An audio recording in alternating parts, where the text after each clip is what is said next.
The oldest backs for the Hasselblad 500 series take 6cm by 6cm frames, and you can usually fit 12 images on a roll. But with the oldest backs, you can fit a 13th image on the end, and I'll show you how. For those of you with experience shooting 35mm cameras, you'll know that with these automatic cameras, the ones with motors in that self-rewind, you'll only get 36 exposures on the roll. But with the older mechanical cameras, when you shoot to the end of the roll, you'll find that you can squeeze on a 37th or a 38th frame. And usually with medium format cameras, you wouldn't be able to squeeze on extra frames onto the end of the roll, but there's one particular back for the Hasselblad where you can. There are two main styles of old Hasselblad backs, the ones that were made from the 70s onwards and those that were available before the 1970s. So the newer ones were called these A12 backs or A24 backs. They had this lever on the side, you'd put the film in, line up the arrows, and then you'd wind the lever until it stopped and your film was loaded. But that always locked in the very first frame in the same position every time. Now the older pre-1970s backs, instead of that lever, had these little loops on the side that you could wind to get your film to the first frame.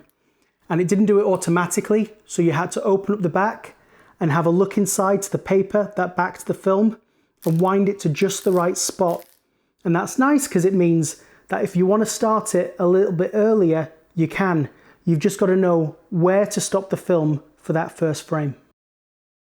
And so for a roll of HP5, I know that's about 3 centimeters that we can move the frames up the roll. So here I've got some of the backing paper from a roll of HP5. This is medium format film.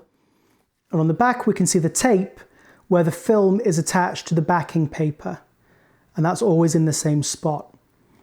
At the front of the roll, we can see the number 1 on the film, which is what we want to see in the window on the film magazine when we get to our first frame. But now that I know that we want to be 3 centimeters up from that, we can just measure from that number 1, 3 centimeters up, and it's usually that first set of small circles on the backing paper. So if we can put those small circles into the window on the film back when we start, then we know we've started in just the right spot. We can do that with other varieties of film as well.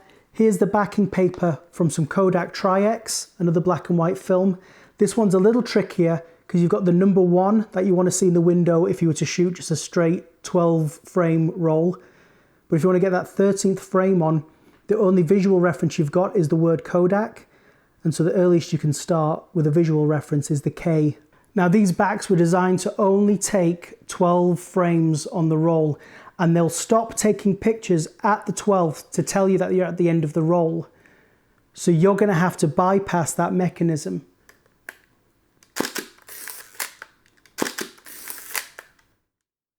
So once you're at that 12th frame and the frame counter goes blank, you're going to have to remember to backpedal the winder to go back to frame 1. That resets it for your extra 13th shot. And then you're done. You can rewind your film from there and you've got 13 frames on your roll. Now getting that 13th frame isn't foolproof. There's a couple of things that can go wrong. Remember that the camera's not designed to take 13 frames, otherwise this would just be normal operation. So the first thing is try to avoid starting the roll too soon, because if you do, you'll be exposing the film that is taped to the backing paper, and that tape will be part of the image. I've done that a couple of times. You can crop the image, the tape's not in it, but it's still not the full frame you were expecting. And at the end of the roll, sometimes there's a large gap between frames 12 and 13 because the camera wasn't designed to wind between those two frames.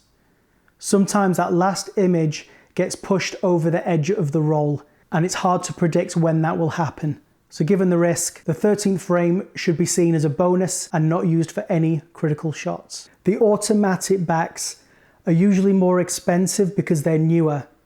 But if you thought things were better because they're newer, you wouldn't be into film photography. It's nice to get the most out of your medium format rolls.